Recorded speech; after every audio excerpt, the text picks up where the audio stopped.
கையில் இருந்த பாக்கெட்டுகளை கூட கீழே வைக்காமல் அறைக்குள் கழுத்தை நீட்டி சின்ன பாப்பா என்று குரல் கொடுத்த சேது திரும்பி உதட்டை பிரிக்கினான்.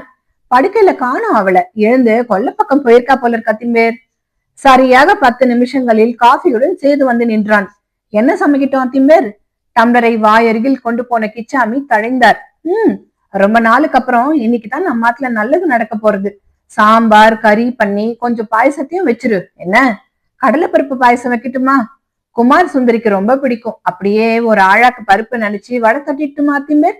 குழந்தைகள் ஆசையா முடிக்காமல் என்ன சொல்வாரோ என்கிற பயத்துடன் சேது நிறுத்த கிச்சாமி லேசான புன்னகையுடன் ஜமாய்டா என்றார். அப்புறம் சின்ன பாப்பாவை கூப்பிடு என்று பணித்தார். தோட்டம் பின்கட்டு பூராவும் சுற்றி வந்த சேது காணாமை அத்திம்பேர். கிணத்தங்கரையிலையும் சின்ன பாப்பா இல்லையே, எங்கேயாவது வெளியில போயிருக்காளோ என்னவோ என கிச்சாமிக்குள் நசக்கென்று கோபம் வெடித்தது. இது என்ன பொறுப்பில்லாதனம்? பொழுது விடிந்து இன்னும் மணி 6, 6:30 கூட ஆகவில்லை. அதற்குள் வெளியில் என்ன வேலை வெட்டி முறிகிறது? இது நாழிகை பாவம், பரிதாபம், குழந்தை அனாவசியமாய் கோபித்துக் கொள்ளக்கூடாது என்ற ரீதியில் எழுந்த பச்சாதாபம் இப்போது முற்றிலுமாய் காணாமல் போனதில் சுறுசுறுவென்று எரிச்சல் மண்டியது. காலங்கார்த்தால வெளியில என்ன எழவுடா வச்சிருக்க அவளுக்கு? போய் இழுத்துண்டு வா. துளி கூட பொறுப்பில்லாம பொழுது விடியறதுக்குள்ள சவாரி விட்டாச்சா? கிச்சாமி கத்தி முடிப்பதற்குள் 4:08 வாசலை நோக்கி சேது போனான். பொழுது நன்றாக விடிந்து வீட்டுக்குள் வெயில் பரவ தொடங்க கோபம் குறையாமல் உள்ளறையில் உறங்கின மற்ற குழந்தைகளிடம் போனார் கிச்சாமி. பாய் ஒரு பக்கம், தலைகாணி ஒரு பக்கம் கிடக்க இடுப்பு துணி விலகினது கூட புரியாமல் தூங்கிக் கொண்டிருந்த குழந்தைகளை ஒவ்வொருத்தராய் தட்டி எழுப்பினார். எழுந்திருங்கோ, எழுந்திருங்கோ எல்லாரும். பொழுது விடிஞ்சு 4 ஜாமம் ஆச்சு. இன்னும் மரக்கட்ட மாதிரி காலை நீட்டி படுக்க என்ன படுக்க? ஒரு 4 கிழமை கிடையாது இந்த வீட்டுல. என்னைக்கும் இதே மாதிரி எரும மாடா தூங்கி வழிஞ்சுருங்கோ. தாத்தாவின் உரத்த குரலால் சரக் சரக் என்று விழித்துக் கொண்ட குழந்தைகள் வாயை சுருட்டி கொண்டு எழுந்து கொண்டனர்.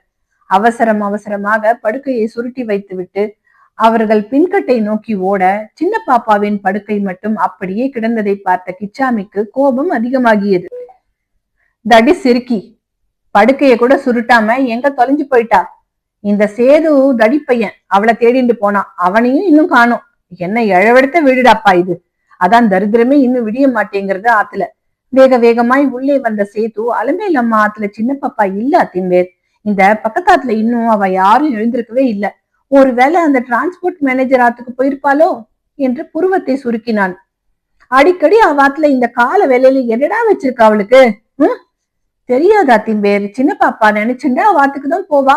2 நாளைக்கு முன்னாடி கூட போயிருந்தா. நீங்க கூட கோச்சுண்டேலே. நான் வேணா போய் கூட்டின்னு வந்துட்டுமா? நீ ஒன்னும் இப்ப போக வேண்டாம். ஆத்துல வேலையை கவனி. நான் குமார அனுப்புறேன். டேய் குமார், இங்க வாடா. பல் தேய்ச்சிட்டியா? ஆச்சா, நீ போய் அந்த டிரான்ஸ்போர்ட் மேனேஜர் ஆத்துக்கு போய் சின்ன பாப்பா இருந்தா கையோட இழுத்துட்டு வா சொல்றேன்.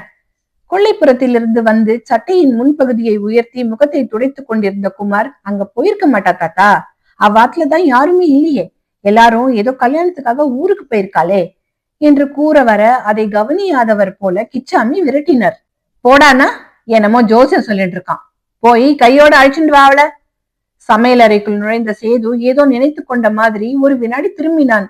அத்திம்பேர், இன்னைக்கு காத்தால பால் வாங்குறப்போ பால் பூத்துல அந்த 3வது ஆத்து பொட்டிக்கடை முருகேசனை பார்த்த அத்திம்பேர். அவன் அந்த கதையெல்லாம் அப்புறம் பேசிக்கலாம்டா. போய் உள்காரியங்களை கவனி. நீ அவனை பார்த்ததும் இவனை பார்த்ததும் பத்தி அப்புறமா நிதானமா 2 நாள் கழிச்சு சொல்லு. இன்னைக்கு நேரமே இல்ல. உள்ள ஓடு. நேரம் காலம் புரியாம அறுக்காத. உரத்த குரலில் கிச்சாமி துரத்துவதை பொருட்படுத்தாமல் சேது அங்கேயே நின்று மறுபடி ஆரம்பித்தான். இல்ல அத்திம்பேர், அவன் வந்து என்கிட்ட உங்க வீட்டுல யாருக்காச்சும் உடம்பு சரியில்லையா, நேத்து ராத்திரி 10:30 மணிக்கு பொட்ட பிள்ளைய தனியா அனுப்புனீங்களேன்னு கேட்டான் அத்திம்பேர். கிச்சாமி அசையாமல் நின்றார். பொட்ட பிள்ளையா? சின்ன பாப்பாவையா சொல்றான்? ராத்திரி 10:30 மணிக்கு அவளை எங்கடா பார்த்தானா? கடையை பூட்டிட்டு வர்றப்போ நம்ம தெருவுல வச்சுதான் பார்த்தானா சொல்றான். என்னடா இது பேத்தல்? நேத்திக்கு ராத்திரி எல்லாரும் நம்ம அதுல சீக்கிரம் படுத்துண்டாச்சே, ஞாபகம் இல்லையா? இன்னைக்கு எழுந்து நிறைய வேலையை கவனிக்கணும்னு 9 மணிக்கு லைட் அணைச்சாச்சு. இவன் என்னடானா 10:30 மணிக்கு யாரையோ பார்த்தேன்னு உளறான். அவன் தான் வேலையத்து போய் பிக்கேன்னு கேட்டான்னா நீயும் அதுக்கு வியாக்கியானம் பண்ணிட்டு நேரத்தை கடத்தின்று. போடா படவா, போய் ஒழுங்கா வேலையை பார். வெளியே போன குமார் திரும்பி வந்து அவன் பின்னோடு நானாவும் கையில் பெட்டியோடு வந்தான். அவாத்துல யாருமே இல்ல. வீடு பூட்டி கிடக்கு. நேத்து இருந்த மாமாவையும் காணும் தாத்தா. குமார் சொன்னதை கேட்ட நானா சிரித்தான். கிச்சாமி எரிச்சலுடன் சொல் கொட்டினார். எப்பதான் விளையாடுறதுன்னு இல்லையா நானா? அந்த கழுத விவரம் புரியாம நடந்துக்கிறானேன்னு தான் கிடந்து தவிக்கிறேன். நீ என்னடா அண்ணா? அப்பா சொல்வதில் ஒரு வார்த்தை கூட புரியாமல் நானா திருத்தான். என்னப்பா சொல்றேன்? யார கழுதைங்கிறேன்? யாரையா? எல்லாம் உன் அருமை மருமாலத்தான். சின்ன பாப்பா எங்க தொலைஞ்சான்னு தெரியல. ஒரு வார்த்தை சொல்லிட்டு போறது இல்ல. அவ பாட்டுக்கு போறா, அவ பாட்டுக்கு வரா. இன்னைக்கு ஒரு நாளைக்காவது வீட்டுல நின்னு சேத்துக்கு கூட மாட ஏதாவது செய்யக்கூடாதா? எப்ப எழுதா, எங்க போனானே புரியல. நானா நிமிர்ந்தான். இத்தனை கால வேலையில எங்கப்பா போவா? கொள்ளு பக்கத்துல துணிமணி ஏதாவது துவைக்கிறாளோ என்னவோ. சேத்து, போய் சரியா பாருடா. நான் பாத்துட்டேன், கொள்ளையில இல்ல அவ. நீ வரத்துக்கு முன்னால இன்னொரு தரம் கூட பாத்துட்டேன். வந்து நானா கொடியில கிடந்த அவ துணிமணிய காணும்டா. தயங்கி தயங்கி சேது பேசியதும் நானா திடுக்கிட்டான். என்னடா சொல்ற? சரியா பாத்தியா? கிச்சாமி எரிச்சலுடன் குறுக்கிட்டார். ஊர்ல இருந்து வந்ததும் வராததுமா இது என்ன அரட்டைங்க? போய் வேலையை பாருன்னு என்னமோ பேசின்னு நிக்கிறியே. நானா கோபமாக திரும்பினான். எதுப்பா அரட்ட? வயசு வந்த பொண்ணை காணோம்னு விசாரிச்சுட்டு இருக்கிறது கூட புரியாம விரட்டுறல. முதல்ல சின்ன பாப்பா எங்க போயிருக்கான்னு எனக்கு இப்ப தெரிஞ்சாகணும். தெரிஞ்ச என்ன செய்ய போற? அவ தினம் பொழுது விடிஞ்சு பொழுது போனா கால்ல சக்கரத்தை மாட்டின்னு சுத்த ஆரம்பிச்சிடுறா. எல்லாம் ஒரு தாலி கழுத்துல ஏறிட்டா சரியா போயிடும். நீ வீணா அலட்டிக்காத. அவர் பேச்சை காதிலே வாங்காமல் நானா செருப்பை உதரை கழட்டி விட்டு அறைக்குள் போனான். காலியாக கிடந்த கொடியை பார்த்தவன் சேது என்று குரல் கொடுத்தான். சேது, இங்க வாடா. சின்ன பாப்பா புது துணிமணி எல்லாம் எங்க வச்சுப்பா? இந்த அலமாரியிலையா? இந்த தட்டு பலகையில தான் என சேது சொல்ல நானா அலமாரியை குடைந்தான். மற்ற குழந்தைகளின் உடைகளும் புஸ்தகங்களும் அடுக்கி இருக்க சின்ன பாப்பாவின் பாவடை தாவணியோ சட்டையோ ஒன்று கூட இல்லை. பரபரவென்று அத்தனையும் வெளியே தள்ளி மூளை முடுக்கு விடாமல் தேடினவன், சேது, அவ இன்னும் என்னென்னடா வச்சிருப்பா என்றான். நல்ல வாசனையா ஒரு பவுடர் டப்பாவும் கருப்பு மை பென்சிலும் இருக்கும்.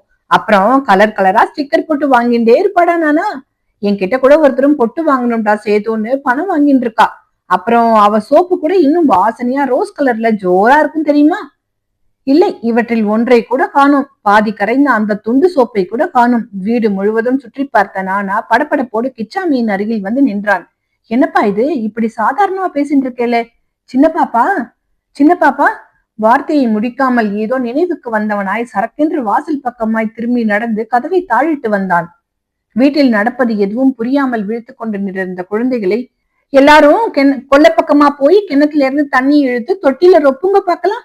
அப்புறமா நான் கூப்பிடுறப்ப வாங்க, போதும் போங்க என்று விரட்டினவனை கிச்சாமி கண்களை இடுக்கிக் கொண்டு ஏறிட்டார். என்ன இதெல்லாம்? வந்துப்பா, சின்ன பாப்பா வீட்டு விட்டு ஓடி போயிட்டாலோன்னு பயமா. அவன் சொன்ன வார்த்தைகள் மண்டையில் தாக்கி மூளைக்குள் உரைத்த போது கிச்சாமி தாங்க முடியாமல் அப்படியே கீழே சரிந்து உட்கார்ந்தார். என்னடா சொல்றேன் நானா? ஆமாப்பா, அவ எங்கேயோ வேணும்னே போயிருக்கான்னு தான் தோன்றது. அவ சம்பந்தப்பட்ட தூசி தும்பட்ட கூட இங்க காணலன்னா என்னப்பா அர்த்தம்? ஆனா எப்படி போனான்னு தான் புரியல. நீங்க யாருமே பாக்கலையா? சேது தயங்கினான். அப்போ என்கிட்ட முருகேசன் கேட்டது நிஜம்தான் போல இருக்கா தின்பேர். நேத்திக்கு ராத்திரியே போயிட்டாலும் என்னவோ. 9:15 விளக்க அணைத்து விட்டு எல்லோரும் படுத்தாயிற்றே. வாசல் கதவை திறந்து கொண்டு போயிருந்தால் எல்லோருக்கும் தெரிந்திருக்குமே. கிச்சாமி சந்தேகத்தோடு, ஏண்டா சேது, கத்தால நீ பால் வாங்க போனப்போ வாசக்கதவு திறந்தா இருந்தது என்று கேட்க சேது முழித்தான். ஆமா திம்பேர், ஆனா இன்னைக்கு நீங்க சுருக்க எழுந்துட்டேலே, நீங்க தான் திறந்து வச்சிருக்கேலோன்னு நினைச்சேன்.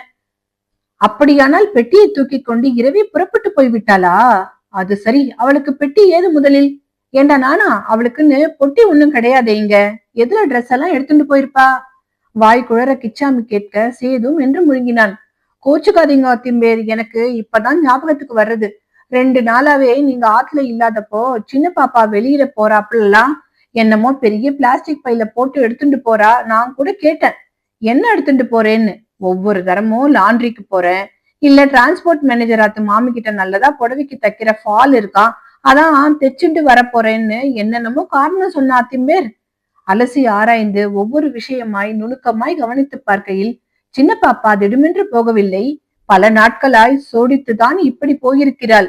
பலமான திட்டம் அஸ்திவாரமாக இருந்திருக்கிறது என்பது புரிந்து போயிற்று. கொஞ்ச நேரம் வார்த்தையே வராமல் பிரமை பிடித்தவராக அமர்ந்திருந்தார் கிச்சாமி. சின்ன பாப்பா ஓடியா போய்விட்டாள்? எங்கே எங்கே எப்படி? இவளுக்காக நான் ஒவ்வொன்றாய் பார்த்து பார்த்து ஏற்பாடு பண்ணியிருக்கிறேன். மாலை நிச்சயதார்த்தம் வேறு. என்ன சொல்ல போகிறேன்? ருக்குவிடமும் சங்கரனிடமும். நினைக்க நினைக்க ஆற்றாமை அதிகமாகி போக தாங்க முடியாமல் தலையில் பட்டு பட்டு என்று அடித்துக் கொண்டார் கிச்சாமி. ஐயோ ஐயோ, இந்த பாவி பொண்ணு இப்படி பண்ணிடுதேடா, இப்ப என்ன செய்ய போறேன்னு தெரியலையே. தங்க மட்டமா ஒரு புள்ள கிடைச்சிருக்கு. இந்த அடங்கா பிடாரிய அடக்கி வழிக்கு கொண்டு வந்துருவான்னு நம்பினேனே, எல்லாம் போயிச்சு போச்சே, நான் என்ன பண்ணுவேன்? நானும் அவசரமாய் கீழே அப்பாவின் பக்கத்தில் அமர்ந்தான். அப்பா அப்பா, கத்தாதீங்கப்பா, பக்கத்துல மனுஷாலாம் இருக்கா. சின்ன பாப்பா எங்க போயிருக்கா, எப்படி போயிருக்கான்னு இன்னும் தீர்மானமா ஒண்ணுமே தெரியல. அதுக்குள்ள ஊருக்கெல்லாம் விஷயம் தெரிஞ்சு அவங்க சிரிக்க வேண்டாம். நம்ம குடும்பம் இது வரைக்கும் நாரி போனது போராதாப்பா, பிளீஸ். எப்படிடா பேசாம இருக்கிறது? இவளுக்காக இன்னைக்கு ஏற்பாடெல்லாம் பண்ணி வச்சிருக்கு. இவ எவனோட ஓடினாலோ எப்படி சீரழிறாலோ ஒண்ணுமே புரியலையே. சாயங்காலம் விசேஷம் நன்னா நடக்க போறதுன்னு ஆசையா காத்துட்டு இருக்கிற அந்த நல்ல மனுஷால்கிட்ட என்னடா சொல்வேன்? ஐயோ! புலம்பிக் கொண்டே போனவர் சட்டென்று நிறுத்திவிட்டு பறக்க பறக்க எழுந்தார். உள்ளறைக்குள் நுழைந்து மூலையில் இருந்த தன்னுடைய தகர பெட்டியை திறந்து கல்யாண கான்ட்ராக்ட் தேதிகளை குறித்து வைத்திருக்கும் டைரியை எடுத்து பிரித்தார். டைரியின் ஒரு பக்க அட்டையினுள் செருகி வைத்திருந்த வெள்ளை கவரை திறந்து பார்க்கையில் உள்ளே ஒன்றுமே இல்லாததை புரிந்து கொள்ள முடிந்தது. ஐயோ, இதுக்குள்ள வச்சிருந்த 1000 ரூபாய் பணத்தை காணும்டா. நான் சந்தேகப்பட்டது சரியாத்தான் இருக்கு. தடிச்சிருக்கி கை நீளம்னு ரொம்ப நாளாவே எனக்கு தோணிட்டு இருக்கு.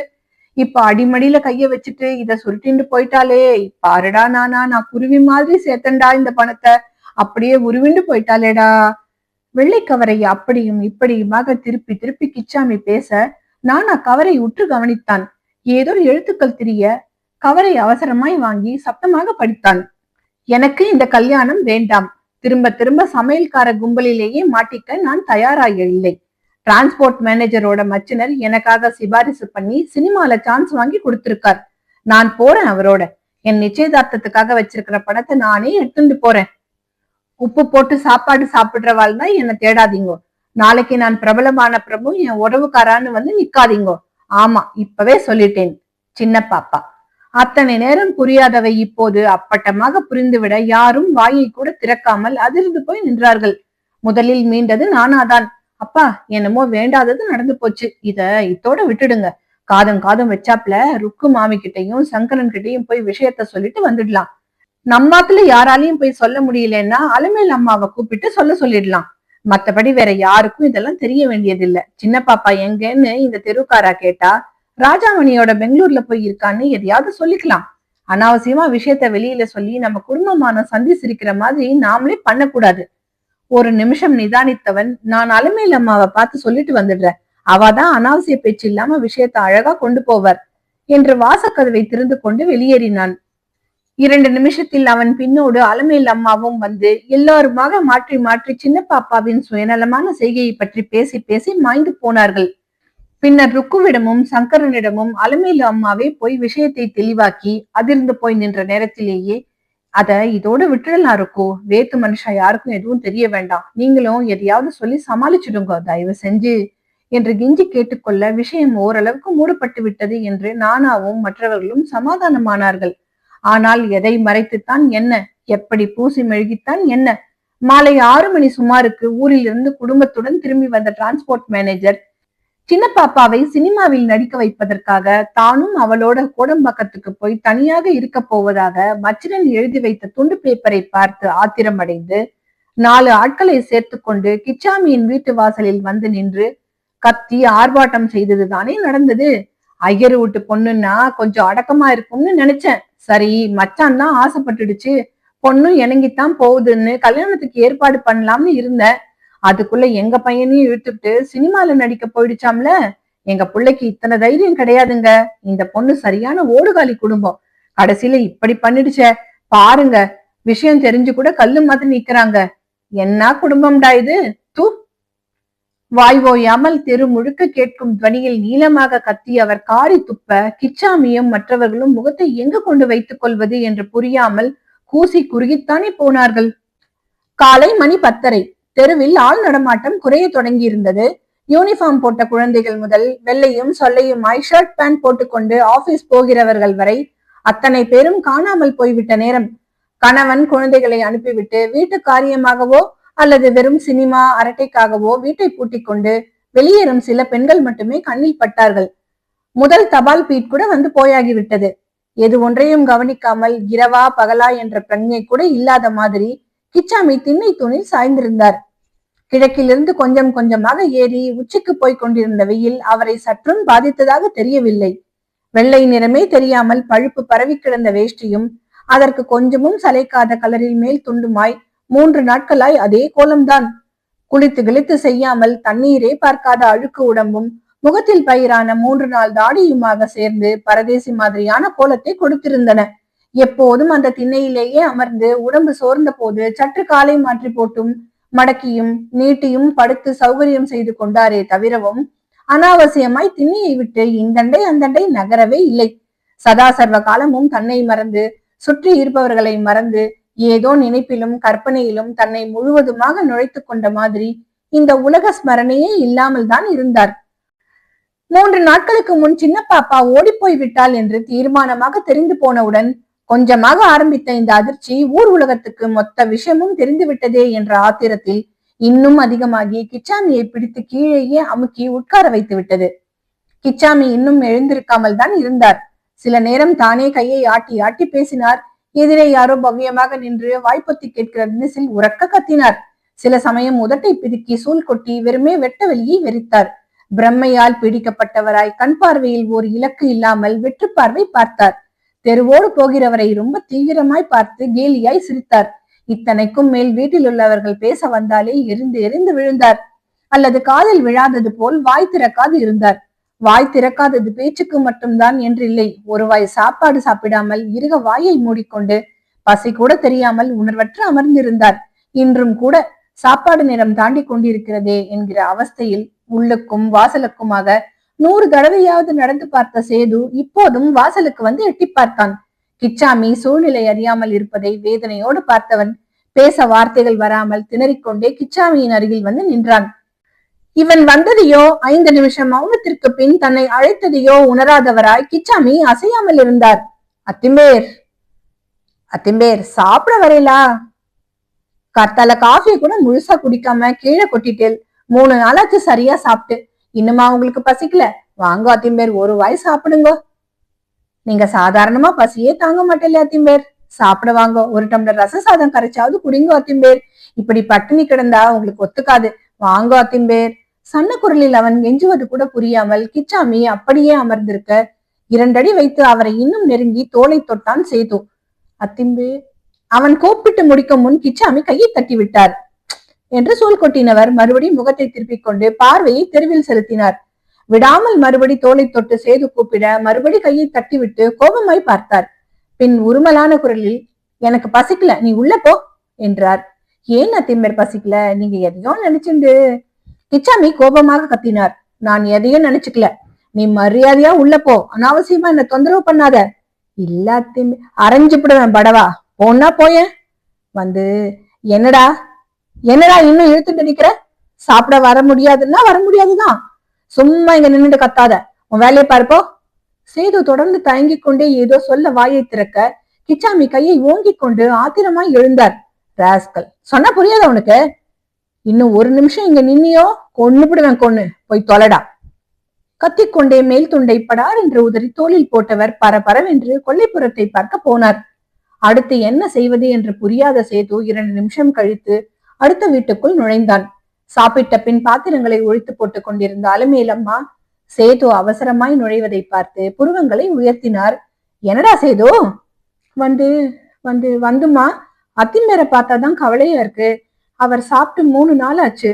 எதுலையும் பட்டுக்காம, சரியா சாப்பிடாம, குளிக்காம என்னவோ பிரம்ம பிடிச்சவராட்டமா உட்கார்ந்துருக்கார். யார் எது சொன்னாலும் கோபம் வந்து கத்துறார். பசியே தாங்காது அவருக்கு. இப்போ கோபத்துல ஒரு வாய் கூட சாப்பிடாம இருக்கிறது இன்னும் ஜாஸ்தியா கத்துறார். நான் கூட பார்த்தேன். சின்ன பாப்பா போனதுல இருந்து இப்படித்தான் இருக்கார். பகலா திண்ணையில உட்கார்ந்துட்டு இருக்கார். ஏன் மாமா வெயில்ல இப்படி காயறேல், உள்ள போய் உட்காந்துக்கோங்களேன்னு நான் கூட நேற்று மத்தியானம் சொன்னேன். என்னமோ காதலே விழாத மாதிரி இருந்துட்டார். நானாவது ஏதாவது பேசி பார்த்தானா இல்லையா? சேது உதட்டை பிதுக்கினான். இல்லம்மா, நானும் எங்க இங்க இருக்கான். அந்த டிரான்ஸ்போர்ட் மேனேஜர் வந்து வாசல்ல நின்னுட்டு அன்னைக்கு கத்தினாரோ இல்லையோ, அப்பவே வீட்டுக்குள்ள போய் ரூமுக்குள்ள உட்கார்ந்துட்டான். மானமே போர்தேடா சேது. அவளை ஏதாவது சொல்லி துரத்திடன்னு என்ன அனுப்பிண்டே இருந்தான். அப்புறம் ராத்திரி வரைக்கும் பொறுமையா இருந்துட்டு பொழுது விடிஞ்சதும் விடியாததுமா ஊருக்கு கிளம்பி போயிட்டான். இனிமே எப்ப வருவான்னு யாருக்கு தெரியும்? அது சரி, இப்ப என்னத்துக்காக இப்படி ஓடி வந்திருக்க? சாப்பாடு ஆயிடுத்தோ இல்லையோ? இல்லால மேலம்மா, அதுக்குத்தான் அரை மணியா அத்தையும் பேர கூப்பிட்டேன். வர முடியாதுன்னு கத்திட்டு கொல்ல பக்கமா போய் கிணத்தடியில உட்காந்துட்டார். நீங்க சித்த வந்து கூப்பிட்டா தேவல. எனக்கு கொஞ்சம் வெளி வேலை இருக்கு. மத்தியானம் 1 மணிக்குள்ள நான் போயாகணும். 1 மணிக்குள்ளயா? அப்படி என்னடா வேலை? சினிமாவா? சினிமாவாவது கினிமாவாவது அதெல்லாம் ஒண்ணுமில்லாத வேலைம்மா. குமார வேற ஸ்கூல்ல சேர்க்கறத பத்தி ஜட்ஜ் மாமா கிட்ட பேசியிருந்த. மத்தியான நேரத்துல என்ன வந்து பாருன்னு சொல்லியிருந்தார். ஜூலை மாசம் கூட பிறந்துடுத்து. இப்படி நாளை கடத்திண்டே போனா குமார எப்படி ஸ்கூல்ல சேர்த்துப்பா? அதான். இத்தனை அமர்க்களத்திலும் செய்ய வேண்டிய வேலைகளை மறக்காமல் செய்து செயல்படுவதை புரிந்து கொள்ள முடிந்தவராய் அலமேலம்மா கை காரியத்தை அப்படியே போட்டுவிட்டு சேது பின்னோடு வந்தாள். கொள்ளை கிணற்றடியில் ஈரமண்ணில் அப்படியே உட்கார்ந்திருந்த கிச்சாமியை 2-3 முறை மெதுவே அழைத்தும் அவர் நிமிராமலே இருக்க சற்றே உறக்க குரல் கொடுத்தார். முகத்தை சுளித்துக் கொண்டே கிச்சாமி நிமிர்ந்தார். ஏன் மாமா இந்த சேத்துல உட்கார்ந்துட்டு இருக்கேன்? உள்ள போய் வேணுமோ வேண்டாமோ துளி எதையாவது சாப்பிட்டு படுத்துக்கோங்க, போங்க. வெறும் வயத்தோட எத்தனை நாள் இருக்கிறது? போங்க மாமா, சாப்பிடாம இருந்தா துக்கம் ஆறிட போறதா என்ன? வயிற்ற காய போட்டா இன்னும் ஜாஸ்தியா தான் ஆகும். உடம்புல தெம்பு இல்லைன்னா மனசும் பலவீனமா தானே போகும். எனக்கு பசிக்கலன்னு சேதுகிட்ட அப்பவே சொன்னேனே, அந்த தடியை உங்களை தூது விட்டுட்டு வேடிக்கை பாக்குறேனா? எல்லாருமா சேர்ந்து என்ன தொண நான் சாப்பிட வர முடியாதுன்னா முடியாதுதான். அலுமையிலம்மா லேசாக புன்னகைத்தார். என்ன மாமா இது இப்படி அடம் பிடிக்கிறேன்? வாழ்க்கையில எத்தனையோ பேருக்கு எத்தனையோ விதமான கஷ்டங்கள் வந்துட்டுதான் இருக்கு. அதுக்காக எல்லாருமே இப்படி சாப்பிடாம தூங்காம இருந்துட்டா அப்புறம் எப்படித்தான் பொழைக்கிறது? பெரியவா நீங்களே இப்படி இடிஞ்சு போயிட்டா அப்புறம் குழந்தைகள்லாம் என்ன பண்ணும் சொல்லுங்க. நீங்க தைரியமா இருந்தா தானே மத்தவா உங்க நிழல சமாளிச்சுப்பா. கிச்சாமி கேலியாய் உதட்டை கோணினார். ஆஹா, நான் உபதேசம் பண்றேன். நான் உபதேசம் பண்ணல, உங்களை தைரியமா இருக்க சொல்றேன், அவ்வளவுதான். எல்லாம் வாயால சுலபமா சொல்லிடலாம், செஞ்சு பார்த்தா தானே சிரமம் புரியும். உங்களுக்கு என்ன ஒண்டி கட்ட? சொந்தமா பந்தமா பிரச்சனை வர்றதுக்கு ஒரு இழவும் இல்ல. அப்புறம் ஏன் பேச மாட்டேன்?